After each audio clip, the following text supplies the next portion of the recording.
गलती नहीं करता, बुराई नहीं करता। परमेश्वर उसी को चुनेगा जीवन में आने के लिए। उस समय उसने गधी के बच्चे को चुना, आज वो हमको चुनना चाहता है। हालेलुया। जैसे उसने उस समय गधी के बच्चे को चुना, आज परमेश्वर भी चाहता है कि हम उसके राज्य में प्रवेश करने के लिए बच्चा बन जाए। हालेलुया। जब तक हम इस संसार में बच्चे नहीं बनेंगे, तब तक हमारे शरीर में, हमारे जीवन में यीशु मसीह प्रवेश नहीं करेगा। हालेलुया। हमको बच्चा बनना जरूरी है। बच्चा अर्थात ये नहीं कि हम अपने हाइट को छोटा कर या छोटे छोटे कपड़े पहनने लगता है या उंगली चूसने लगता है, वो बच्चा का नहीं। आचरण में जैसे बच्चा होता है। हालेलुया। बच्चा को एक टेंशन लेता है कि आज तक आप तुमसे छोटा बच्चे बोल रहे हैं पापा को कि पापा बिजली का बिल फट गया कि नहीं फट गया, बहुत टेंशन में। कभी देखे हैं बच्चे? पापा अनाज है कि नहीं, देख लो ना, दाल कल के लिए पूरा पाएगा कि नहीं, कैसे करेंगे, लॉकडाउन लग गया। कभी बच्चा टेंशन नहीं लेता। तो हम लोग को भी टेंशन नहीं लेना है। अपनी सारी चिंता उसी पर डाल दो क्योंकि उसको तुम्हारा ज्ञान है। हालेलुया। परमेश्वर ने उदाहरण देते कि बताया, इन चिड़ियों को देखो, ना वो बोते ना वो काटते हैं। तो हमको भी टेंशन के मामले में बच्चा बनना, चिंता नहीं करना किसी भी चीज का, हम क्या खाएंगे क्या पिएंगे, चिंता के विषय में भी हमको बच्चा बनना है।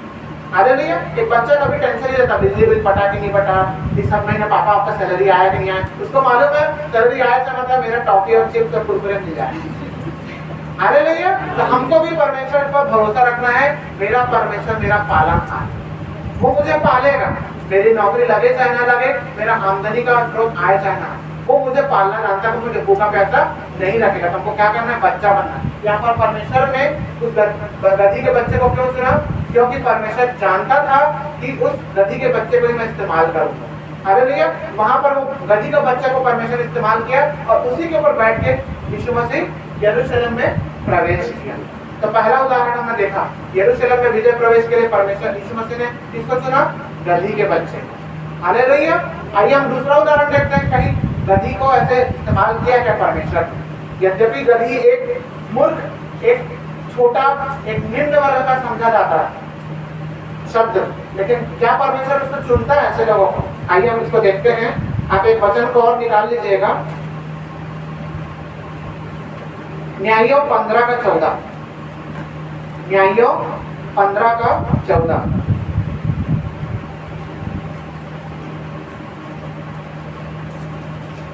पहला हमने देखा मत्ती में, दूसरा हम देखना है न्यायों।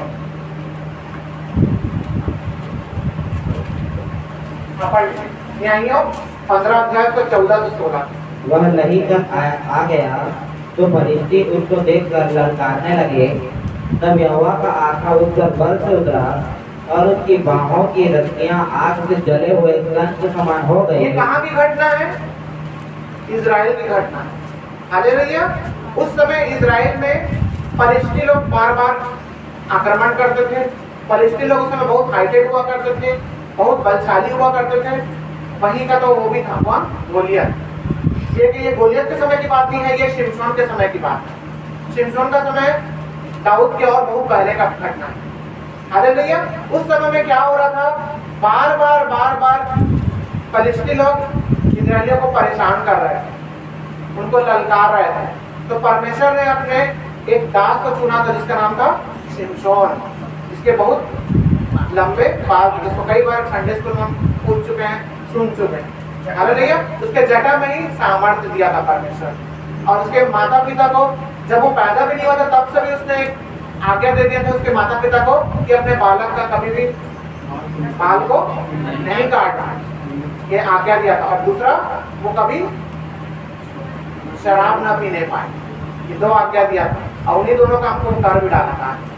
हालेलुया। तो यहाँ पर शिमशोन को परमेश्वर इस्तेमाल करता है फलिस्तियों से लड़ने के लिए। तो देखिए क्या चीज को इस्तेमाल करता है? क्या ऊंट को? क्या हाथी के दांत को? क्या शेर के कोई पंजों को? नहीं। किसको करता है? पढ़ दीजिए। सन के समान हो गई और उसके हाथों के बंधन मानो गल कर टूट पड़े। तब उसको गधे के जबड़े की एक नई हड्डी मिली। क्या मिला शिमशोन को? शिमशोन यानी कि पूरे इजरायलियों को कौन ललकार रहे थे? फलिस्तीन ललकार रहे थे। आज भी फलिस्तीन एक देश, फलिस्तीन इजरायलियों को ललकार रहे थे। जब शिमशोन परमेश्वर की ओर से खड़ा था तो परमेश्वर ने शिमशोन के द्वारा क्या चीज को इस्तेमाल करवाया? गधे के जबड़ा।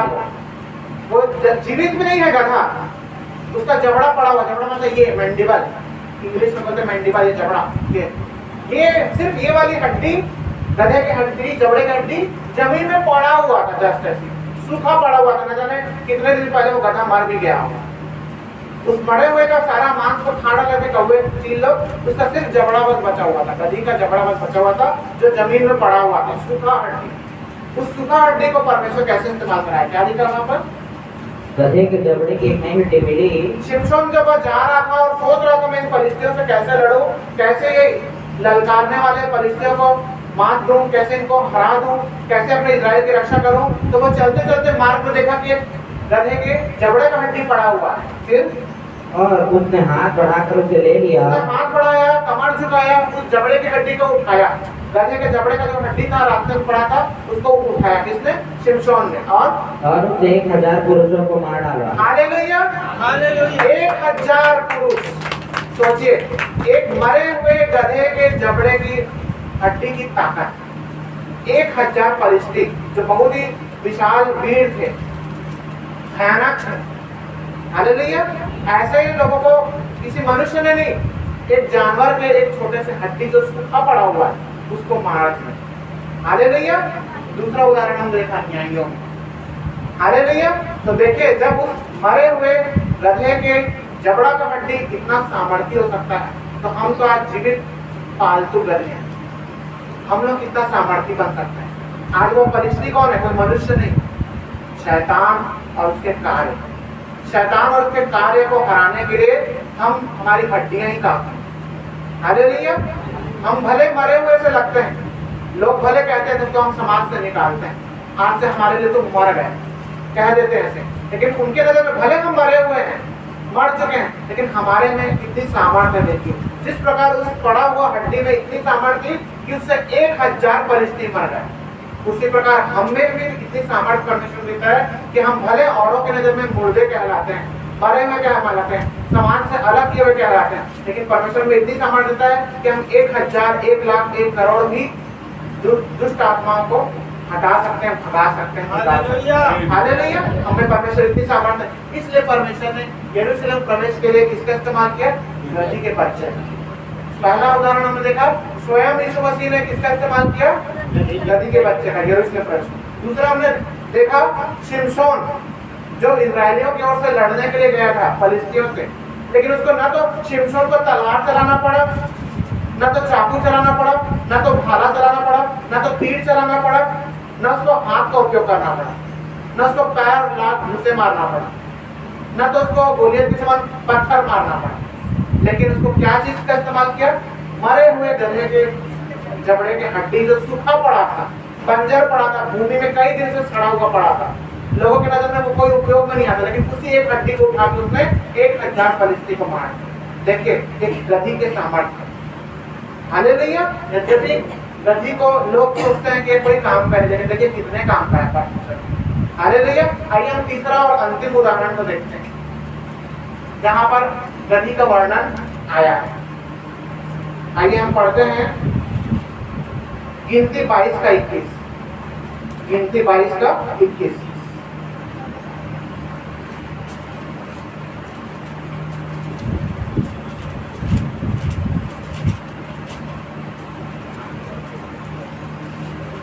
तब बिलाम भोर को उठा और अपनी गदही पर काठी बांधकर मोआबी हाकिमों के संग चल पड़ा, और उसके जाने के कारण परमेश्वर का कोप भड़क कर उठा, और यहोवा का दूत उसका विरोध करने के लिए मार्ग रोक कर खड़ा हो गया।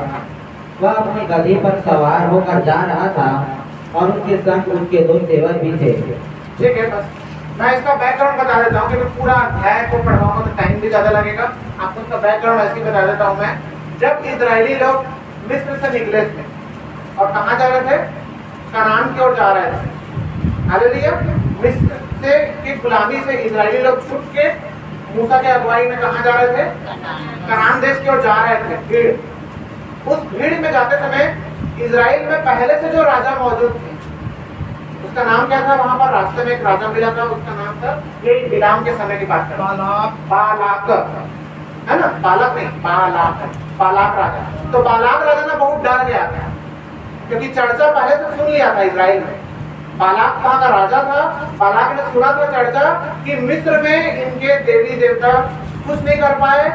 मिस्र में जो बंधुआई में इजरायली हैं, हमारे देश के जो बंधुए लोग मिस्र में हैं, उनको परमेश्वर, यहोवा परमेश्वर छुड़ा लिया मिस्रियों से, और अब उन लोग हमारे देश में आने वाले। हालेलुया। ये अच्छा राजा नहीं था, बालाक राजा अच्छा राजा नहीं था। बालाक कहाँ का राजा था? कनान का। और वो चाहता नहीं था कि वो इजरायली लोग यहाँ आए। हालेलुया। क्योंकि इजरायलियों में कब्जा करके बैठा हुआ था बालाक राजा। तो बालाक राजा नहीं चाहता था कि मिस्र से जो छुटी हुई भीड़ है इजरायलियों की, वो इजराइल के अंदर प्रवेश करे। तो उसने एक तरकीब सोचा। क्या तरकीब सोचा? उस समय वहां पर एक पास्टर मौजूद था इजराइल में, जिसका नाम था बिलाम। इजराइल का राजा था बालाक, और इजराइल के पास्टर का नाम था बिलाम।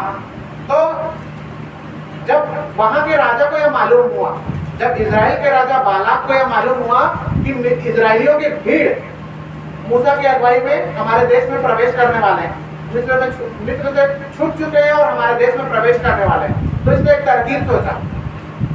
वो डर गया था एक्चुअल में, बालाक राजा डर गया था कि इनकी संख्या ज्यादा है, अभी लोग आके खुद ही राजा न बन बैठे, अब मेरा प्रजा का क्या होगा, मेरा हुकूमत नहीं चलेगा।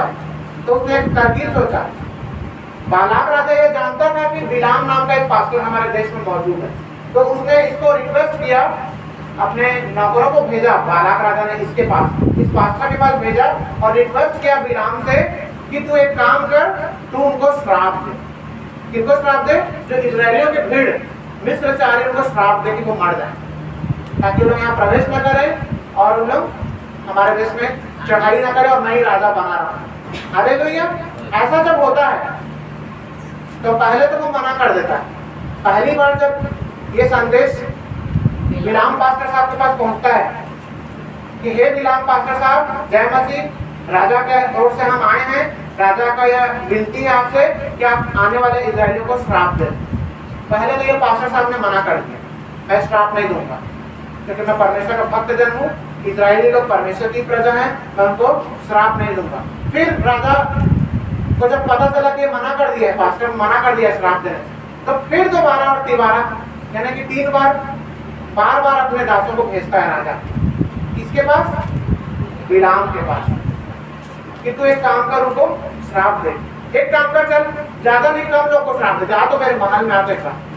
लालच दे के बुलाया। हालेलुया। तो जब लालच दे के बुलाया, तब वहां पर परमेश्वर की इच्छा नहीं था कि बिलाम पास्टर इजरायलियों को श्राप दे। इसको श्राप से बचाने के लिए, बिलाम पास्टर के मुख से श्रापित शब्द को रुकवाने के लिए परमेश्वर ने किसका इस्तेमाल किया? आइए उसको वहीं पर पढ़ते हैं। आप पढ़ लीजिएगा 22 का, कितना पढ़े थे? 22। हाँ, और 6 को पढ़िए, 22 का 6 को।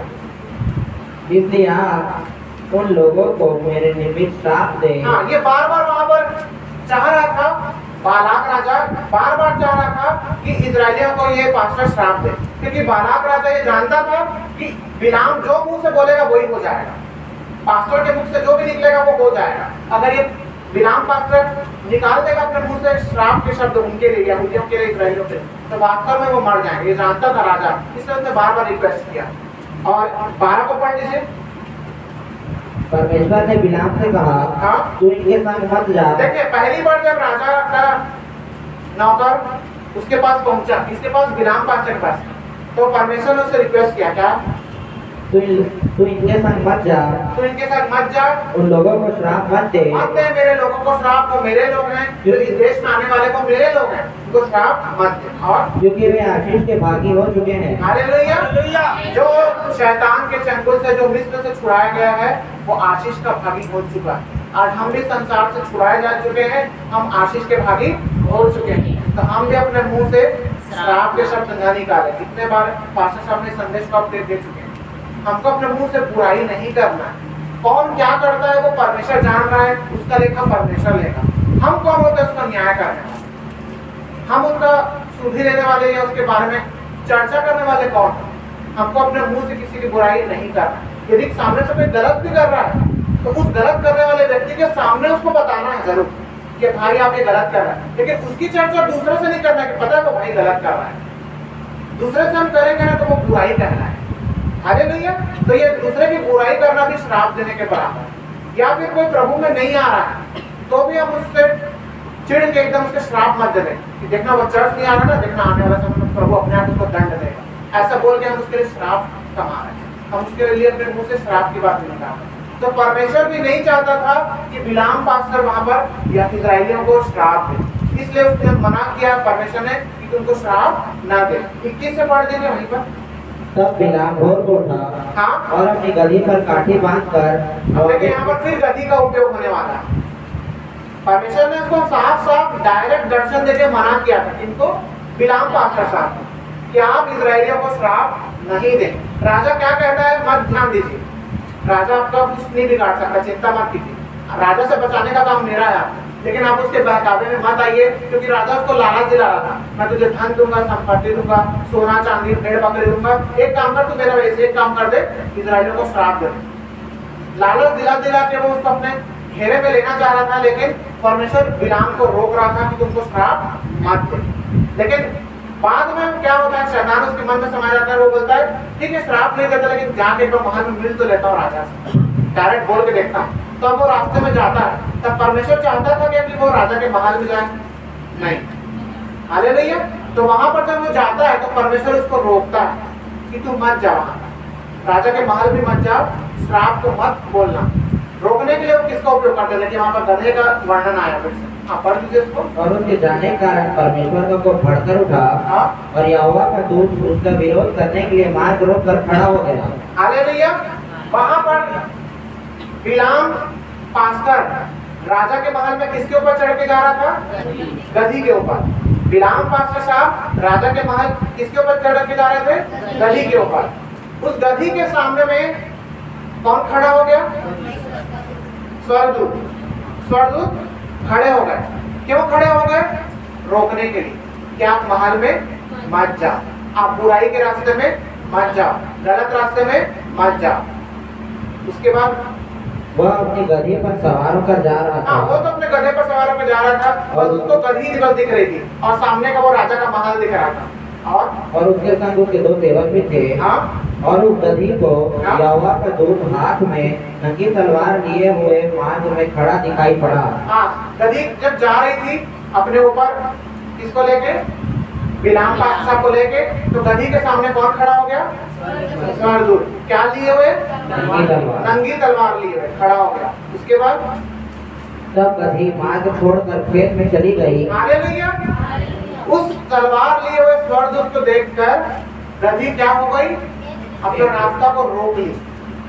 हालेलुया। उस महल के जाने के रास्ता को रोक के वो दूसरी जगह, एक जगह चुपचाप जाके खड़ी हो गई। और तब बिलाम ने गधी को मारा।